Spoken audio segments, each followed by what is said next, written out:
Hello everyone, welcome to Study Capital YouTube platform. My name is Atul Mishra. I am a mentor here in English for CUT PG English. और आज सुबह सुबह आपके लिए एक notification आया है जहाँ पे कुछ पॉइंट्स रिलीज़ किए हैं CUT PG एंट्रेंस एग्जामिनेशन के लिए, जिसमें आप उस बुलेटिन के अगर पेज नंबर 11 पे जाते हो तो वहाँ पे मेंशन है कि अब आपका जो जनरल टेस्ट होता था, दैट मीन्स जो पार्ट ए का एग्ज़ाम होता था, 25 क्वेश्चंस जो आपसे पूछे जाते थे उसको हटा लिया गया है. It's done now.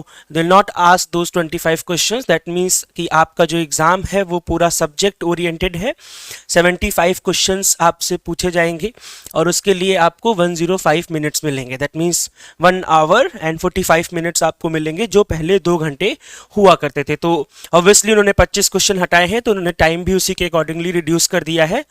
और ये आप इस वीडियो के में हम लोग बात करेंगे इंग्लिश सब्जेक्ट को लेके, उसके सिलेबस को लेके. तो 2024 का जो बुलेटिन इन्होंने दिया है और जो सब्जेक्ट का सिलेबस इन्होंने दिया है, आप वेबसाइट पे जाके चेक कर सकते हो. और ये सेम है जो लास्ट ईयर था, तो इन्होंने सिलेबस में कोई चेंज नहीं किया है. दैट मीन्स कि आपको जब आप वहाँ पे जाके 2024 का सिलेबस ब्राउचर चेक करेंगे तो जो इंग्लिश का सिलेबस है उसका कोड है LAQP01, और वहाँ पे आप देखोगे कि जो पिछले साल था, that means British history, Indian literature से ऑथर, टेक्स्ट और movements, Indian writing in English से authors in translation works and history, literary terms जो उन्होंने कुछ प्रोवाइड कर रखे थे, साथ ही साथ जॉनराज स्पेसिफिक जैसे novel, poetry, prose, short story, epic, travelogue, science fiction, so on and so forth, comparative literature और ट्रांसलेशन स्टडीज के कॉन्सेप्ट, थ्योरीज और टेक्स्ट, साथ ही लिटरेरी क्रिटिसिज्म और literary theory, along with current literary trends, events and awards. As you can see, last year जो theories और criticism उन्होंने दिया था,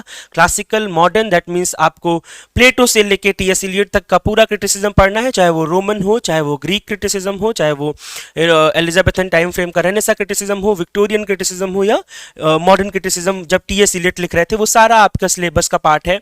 मार्क्सिज्म है, स्ट्रक्चरलिज्म है, पोस्ट स्ट्रक्चरलिज्म है, फेमिनिज्म है, इको क्रिटिसिज्म है, पोस्ट कॉलोनिज्म है, जो कि लास्ट ईयर भी सेम था. दैट मीन्स कि आपके सिलेबस में कोई चेंज नहीं किया गया है.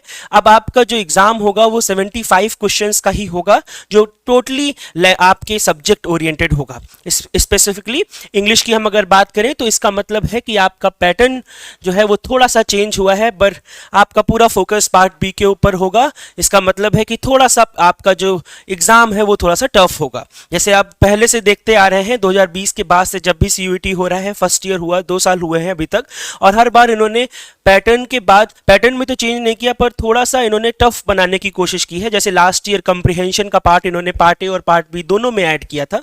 अभी आपके पास पार्ट ए नहीं है, इट मीन्स कि पार्ट बी में आपको पैसेज मिलेगा. अभी तक एक मिलता था, हो सकता है 2 पैसेज भी आपसे पूछे, और थ्योरी और क्रिटिसिज्म में थोड़ा सा डेप्थ में जाके वो आपसे क्वेश्चंस पूछ सकते हैं. तो उसकी प्रिपरेशन स्टडी कैपिटल पे चल रही है. मैं खुद एक बैच चल रहा है जो जहाँ पे हमने क्रिटिसिज्म को कंप्लीट कर लिया है और ब्रिटिश हिस्ट्री को कंटिन्यू कर रहे हैं. एक नया बैच जल्दी ही आपको मिलेगा दोबारा से. तो अपनी प्रिपरेशन के लिए आप हमारे साथ जुड़ सकते हैं. Thank you so much.